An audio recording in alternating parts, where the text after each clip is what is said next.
pleasure to talk to you always about your films because they're all about the imagination. So let's go back to, you know, when you were a child. Was it that informed you as a filmmaker? The stories you were told, the imagination that you always had?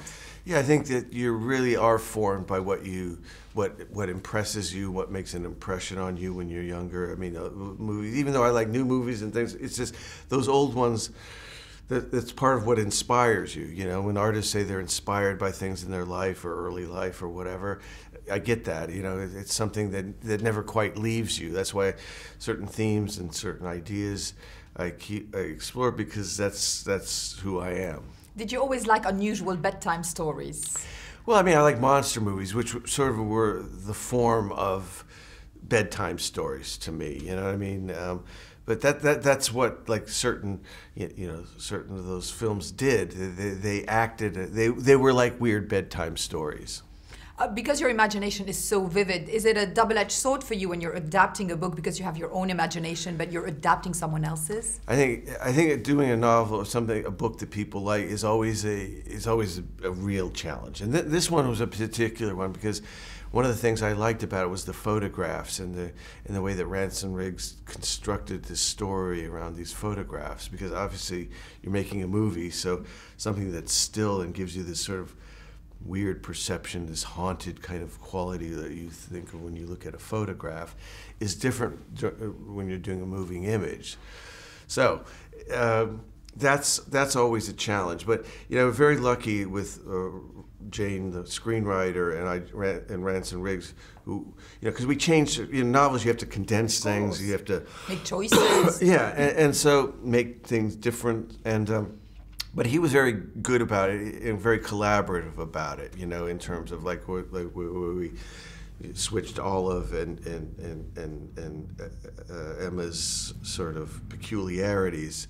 You know, we just felt that the floating thing was much more of a cinematic thing. So, you know, these little changes, which are different from the novel, but Ranson was very supportive of this whole thing in terms of you know, why you change something in a novel to a film. When you read something, does the world that you're going to direct come to you? Does the vision of a movie come to you directly? Is it the first thing because you're such a visual filmmaker? Yes and no, because because there's so many elements involved. You have some idea of what you want to do for sure. You definitely have an idea, but the great thing about it is that you get there in weird ways. You know, you take a left turn here, a right turn there. You know, instead of going to a straight line, it's because of collaboration with so many people, actors, crew, artists. So, you know, you get there, you know, but it always changes a little bit, but ultimately it pretty much comes out the way you imagine. The castle is real. I'm sure there were a lot of visual effects that we don't see because technology is so advanced. How much of a ratio does it have to be for you? Does it have to be a lot of reality and accompanied by the visuals? It's different in different films. In this particular one, it was more important to have more live things. We had more locations. We had a real house. And a lot of that was because, for several reasons. One is because a lot of the children had never acted before. So rather than putting them on a green screen all the time, it was important that they felt like they were living in this house, been in this house, the locations were real, you know, and also just the type of story it is. It needed to feel, because it's got such fantastical elements, to try to make it feel real. And the kids like doing all their own special, you know, stunts and everything. So it was important that this one had more real elements.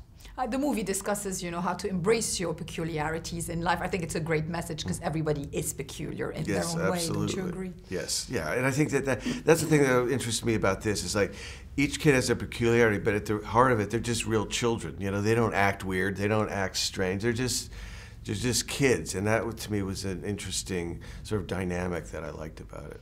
I'm sure that talented actors are perceived as peculiar when they're younger. Do you agree about that? And when they're older as well.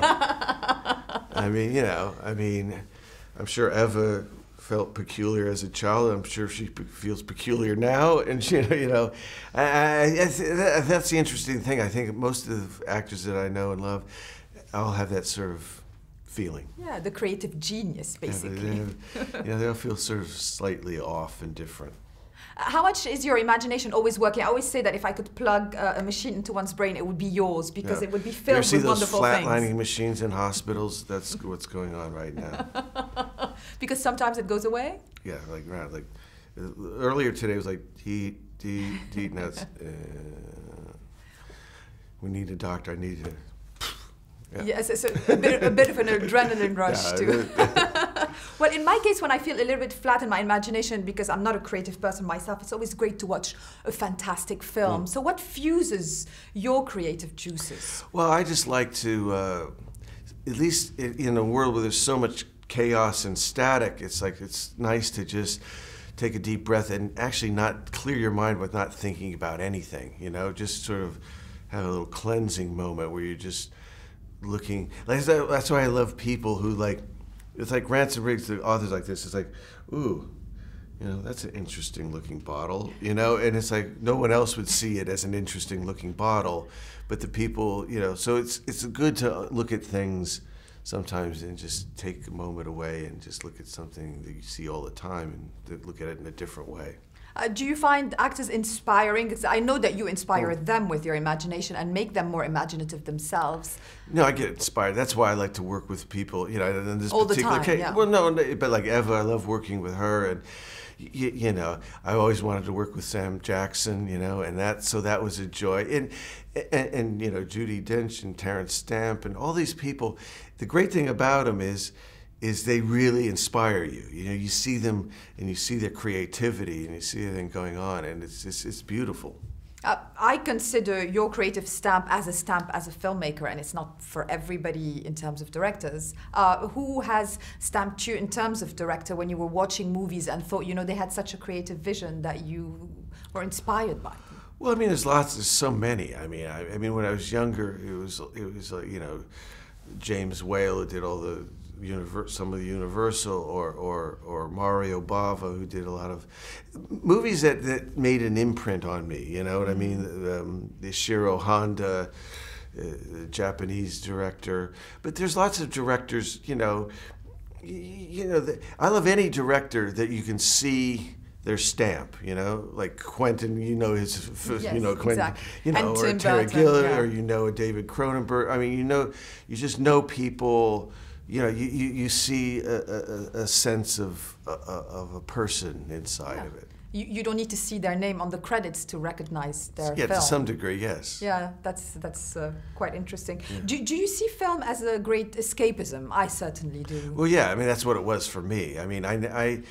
It's escape, but it also, even in fantasies, it's an escape, but it's also touching upon real feelings. That's why people they always go, oh, it's just a fantasy movie, or it's just a weird movie.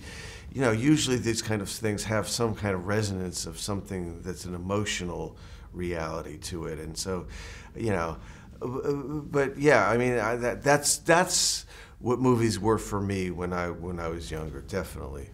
What would you say is the most challenging part of doing those types of films? Because there's a visual element to it. There's some stunts attached. Well, I think it's just whatever outlandish thing doing is to just always try to remember that it's a human thing. That it's not just technology. It's not just effects. It's not just fantasy. It's they're all rooted in some kind of emotional thing that people can identify. And do you take technology as a wonderful way to complement your imagination on screen? Yeah, there's great tools, to use. And in this particular thing, we used computer, we used stop motion, we used real live effects. We used everything just to kind of mix it up, and I think that makes it more fun. It makes it more, again, human. It brings it back down to a more intimate level, and it's more fun to do as well.